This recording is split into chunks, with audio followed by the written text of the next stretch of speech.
How can he be the God of predestination and predetermine events and predetermine actions and control actions of free will agents?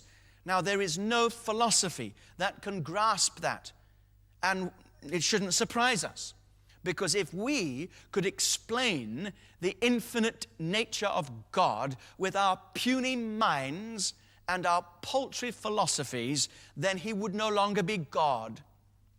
But I stress that because today there is a revival of this kind of free will philosophy that says because there is free will and we are free and morally responsible and God holds us accountable for our actions, therefore God cannot be in control of us.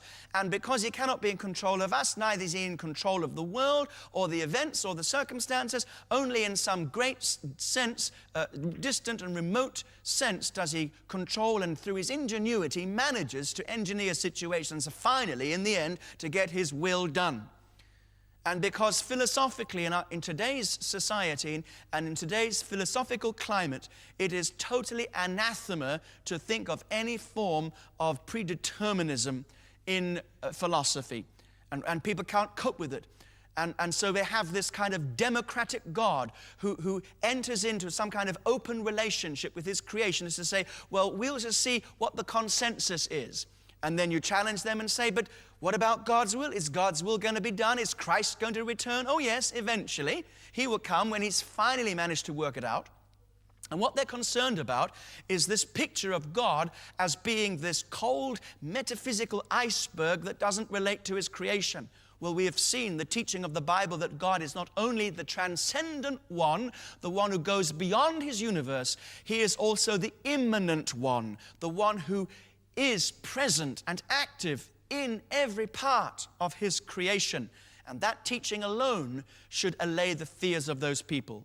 So instead of this great controlling, predetermined, despotic ruler, which they feel some Christian theologians have put forward, they have now replaced him with this rather weak, but nevertheless highly clever engineering manipulator who manipulates so things happen. He manipulates you around your free will so that he can finally get his will done.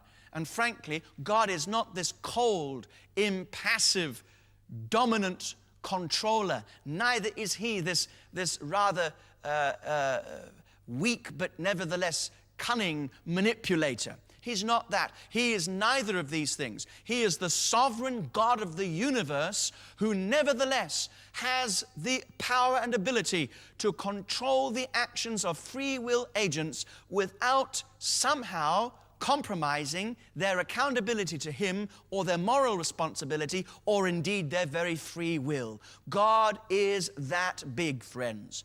Now, how does the Apostle Paul tackle those issues that I've just raised? He does it like this. He says, let me read the verse again, Romans 9:19. You will say to me then, why does he still find fault? For who has resisted his will?